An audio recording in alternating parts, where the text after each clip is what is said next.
is a video on some of the toys I keep in my office. The top shelf has some cool 70s toys. This first one is Mighty Max.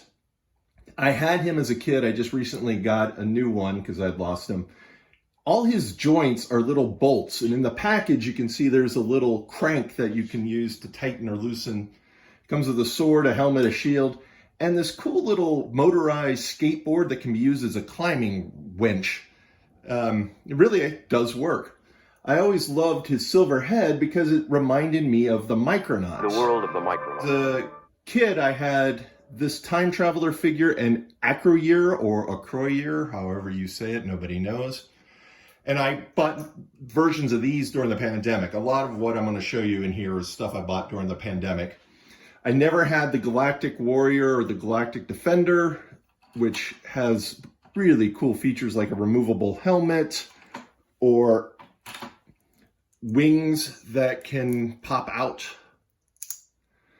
And I never had this control center that has just really cool control panels and guns and chairs and a launcher for figures, a ramp for some reason, I guess if they want to play, and then a little time travel chamber. I also love how this design, it's very 70s sci-fi. This walls curving in reminds me a lot of the sci-fi stuff in Logan's Run. From the farthest reaches of the galaxy come the outer spacemen. When I was a kid, I got this Colorforms set. These came out after Star Wars, and it was Colorforms trying to capitalize on the success of Star Wars. And it's a bunch of little stickers that stick to this background and fall on the floor. I didn't know anything about who these guys were. I just thought they were spooky and scary. And then I found out that these were toys that were made in the 60s. The designer was a really good toy designer and Mickey Mouse collector named Mel Bernkrant. He built these figures to be foes to a toy line called Major Matt Mason. I don't have a figure of him, but it's kind of like a G.I. Joe figure, but a space guy. I bought a different toy a few years ago, and the vendors just included this book, which actually is a really good book. Enjoyed it. Me and my kid both enjoyed it very much, so I keep it here.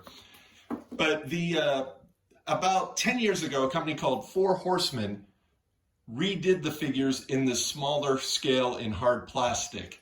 So this side are the 7 figures that actually were made in rubber in the 60s. And then these are really cool because these were never produced until recently. In the back here, I have this little weird set where it's some of the figures as solid plastic. And for some reason, they included the ships from the Thunderbirds and this artwork that's really cool. So I take most of my toys out of the package, as I've said, and this isn't sealed, so I can take them out anytime, but I just love the way it looks with all the graphics and weird fonts and everything. And I'm really proud of the display stand that I have here. This is actually a spice rack that I bought from the Container Store, 2 of them actually.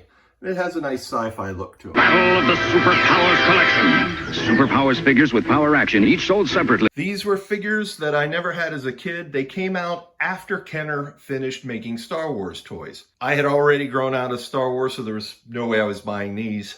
They all have an action feature so that when you squeeze their arm or leg, they do something. Like here is Brainiac, and if you squeeze his arm, he kicks. Now, I'm really proud of this figure because you only squeeze the right arm. And so usually the left arm is broken because somebody tried to squeeze that. But he's really cool because you can see his brains. I have the Justice League here with Shazam, who's one of my favorites. For the longest time, I tried not to collect these. And then I was visiting the Action Figure Museum in Pauls Valley, Oklahoma. And I met the owner. Really, really nice guy. And I told him I was thinking about collecting these. And he gave me this carded red tornado. I was like, you can't give that to me. He's like, yeah, I can. So I'm not going to open it, of course. It's worth too much. So it's a rare exception. It's a rare boxed figure for me. I also bought the Batmobile during the pandemic. A lot of these I had before the pandemic. Shazam, so this is an issue with me. I have a fake cape. This is a repo cape. And I don't have all the figures in this line. And one of the reasons is because they're expensive and their accessories are often easily faked, easily reproduced with a laser printer or something. So I'm not sure how much I want to pursue them. I have almost all the figures I want from the line, except for probably Plastic Man. Here's the rest of my superpower figures. I have the baddies over here, like Lex Luthor and the Joker and the Penguin. I also wanted to point out the stands that they're on back here also came from the Container Store. I'm a big Container Store guy. So I skipped down a shelf because these kind of match the shelf 2 above it. These are the figures from Alex Ross's Kingdom Come comic book, which is the Justice League meets Armageddon, basically. And so all the heroes are older and redesigned and just beautiful. The comic book, every page is a painting, and these figures really capture that look. There's even 2 Wonder Womans, one where she's in her armor in the back. The figures, you can just see how interesting they are. Like the Green Lantern is in armor here, and Hawkman is an actual hawk. So it's fun to contrast those with the figures from the 80s. One of the main characters in the comic book is an old man who was based on the artist Alex Ross's dad, Norman Cray, and I just love having an old man action figure. I mean, he doesn't have any action. Shazam! The shelf in between the Superpower and Kingdom Come figures includes the rest of my Shazam collection. This one's really neat. It spins around and converts Billy into Shazam. This is a glass I actually got in the 70s and managed to keep it my whole life without breaking it. And obviously with the new movies, there's been some new toys, and I got a new glass from the Alamo Draft House. And, you know, just some really random, fun little things like this Shazam giving off electricity, and a custom Lego figure, and a custom Fisher-Price style figure. This rest of the shelf is just some random things that I have, some spaceships, some cars. The One Ring just happens to be sitting here. Another pair of figures I have that I never took out of the package are Bob and Doug McKenzie by McFarlane Toys, which are just wonderful. The only reason I didn't take them out is they have such ridiculously small accessories, like little bottle caps and half-eaten donuts. And I also have this great Roberto Clemente figure. I'm from Pittsburgh. Long live Clemente. I have a bunch of my favorite modern figures on the shelf below. I've been buying these figures, you know, since the 90s when they came out. And at first I was buying every one. And now I just kind of grab the ones that I think are really, really cool, like Darth Vader with a removable helmet, or Anakin after he's been burnt to a crisp. I also got the Lucas family set, which is George Lucas and his kids from their cameo in Revenge of the Sith.